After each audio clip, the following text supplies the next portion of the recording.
So what's up mga ka-vlog-vlog? This is Sir Ken ng The Backyard Farming. So before tayo mag-start, please like, share, and subscribe sa ating munting YouTube channel. Ayun mga ka-vlog-vlog, nandito ngayon tayo sa ating farm. So nandito iba-iba yung klase ng tanim natin dito.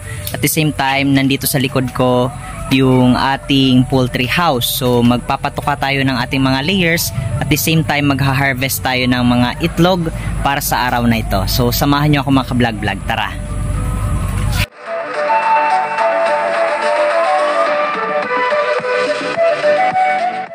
So before tayo mag-start mga ka-vlog-vlog, maraming salamat muna sa lahat ng sumusuporta sa ating munting YouTube channel. So ngayon, pagpasensyahan nyo na yung aking content kasi wala akong masyadong may content. So kung may mga katanungan kayo with regards to agriculture and with regards to egg production business, i-comment down nyo lang sa baba para at least masagot natin pa isa-isa yung inyong mga katanungan para at least makatulong din ako sa inyo na gusto mag-invest din sa ganitong negosyo. So maraming salamat mga ka-vlog-vlog.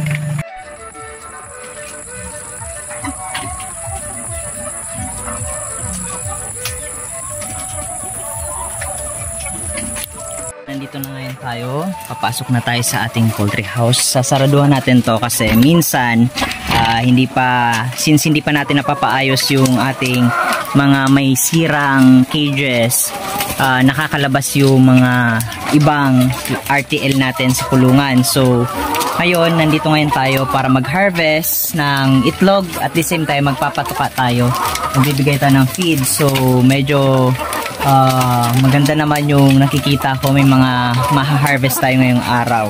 So ngayon, isa-isahin na natin tong i-harvest, then magpapatuka na din tayo. So again, para sa mga bago dito sa ating munting YouTube channel, may mga alaga tayo dito na 65 na RTL or ready to lay na chicken. So everyday, ito yung routine natin. Pagkagaling sa trabaho, diretso agad tayo sa poultry para i-check natin yung ating mga alagang layers. Kung may mga sakit ba, kung may sipon ba yung ating mga alagang layers, or minsan kasi may mga tendency na may pilay yung mga layers natin. So kapag ganyan, binibigyan natin agad ng medication yung ating mga alagang layers. So, every day yung nauubos nila per head na feeds is 100 grams. So, dati, yung 16 weeks old hanggang 20 weeks old, ang feed consumption nila ay umaabot lang ng around 80 grams to 90 grams per head per day. So, ngayon, since more than 20 weeks na sila, everyday ang consumption na nila ay umaabot ng 100 grams per day. So ngayon medyo magastos, pero nababawi naman at kumikita naman kahit papano yung ating egg production business. Ganito lang yung routine natin everyday. So pagka umaga, pagkagising, almusal, pagka-almusal, diretso dito, patuka, pabigay, then bigay ng mga vitamins din sa ating mga alagang layers. Tsaka doon sa mga nagtatanong mga ka-vlog-vlog regarding kung nalulugi ba ako with regards to pagbibigay ng supplement, actually hindi naman, mas kailangan nga ng ating mga alagang layers yung supplement kasi kapag once na hindi natin sila nabigyan ng supplement, may tendency na mahina din yung production ng itlog. So, ngayon, para makatipid naman ako, ang ginagawa ko dito sa poultry is alternate.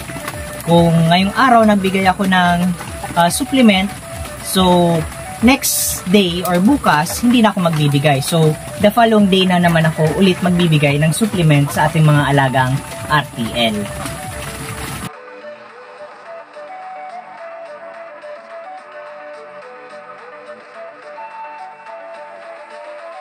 So ayan mga ka-vlog-vlog, so more than 1 tray yung na-harvest natin ngayong araw na itlog. So last time umabot na to ng 2 tray per day. Ngayon hindi inabot yung 2 tray, pero hindi na masama para at least pero at least I mean meron tayong na-harvest daily. So basta nakaka-recover pa naman tayo kahit papano sa pambili ng mga feeds at supplements ng ating mga alaga, at kumikita tayo ng kahit papano, kahit konti, masaya na tayo doon. So hopefully kapag napalaki natin to, mas malaki din yung kikitain natin dito sa ating egg production business.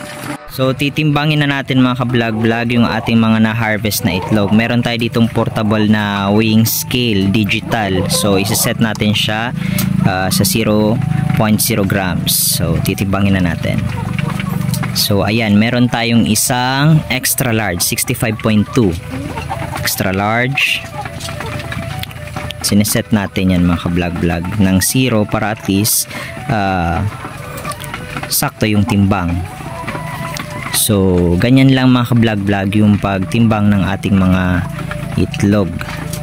Mas maganda sana kung makakabili tayo mga ka-vlog-vlog nung automatic na weighing scale. Kaso yung presyuhan nun is umaabot ng 20 to 30,000 pesos yung automatic na siya. Medyo mahal. Hindi pa natin kaya dito sa ating level na backyard level. So, siguro kung papalarin kapag lumago yung negosyo ay makakapagpundar tayo ng malaking automatic weighing scale, hopefully in the future. So again, ito isang extra large ulit. So maganda yan. At least mas malaki, mas mahal yung bentahan natin.